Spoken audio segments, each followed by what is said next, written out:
Eu fiquei com a seção 14.3, que diz determine as derivadas parciais de primeira ordem das funções.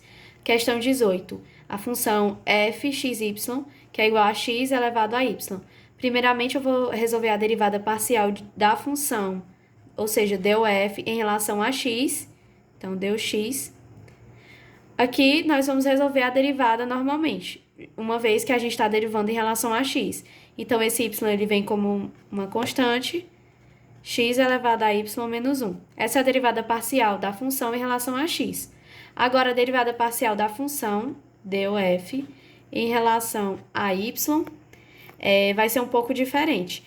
Aqui nós vamos tratar esse x como sendo uma constante qualquer, uma vez que a gente está derivando em relação a y.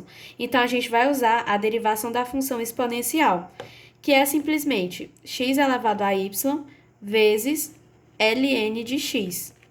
Então, está resolvida essa primeira questão de derivadas parciais de primeira ordem. Já nessa segunda questão, diz ômega é igual a seno de alfa vezes o cosseno de beta. Esse ômega nós vamos tratar como sendo a função de alfa beta. Ou seja, como se o alfa e o beta fossem o x e o y que a gente está acostumado. Então, vamos resolver primeiramente a derivada parcial df em relação ao alfa. Então, deu alfa. E vamos resolver.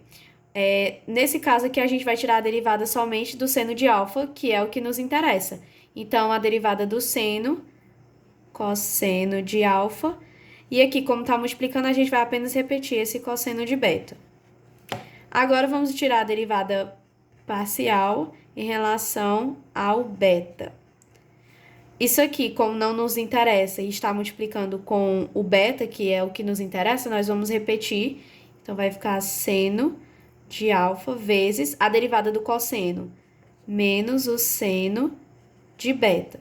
Que nesse caso, a gente pode melhorar um pouco, né? Trazer esse sinal para cá. Então, fica menos seno de alfa vezes o seno de beta. E essa é a derivada parcial da função em relação a beta. E aqui está a resolução das minhas duas questões.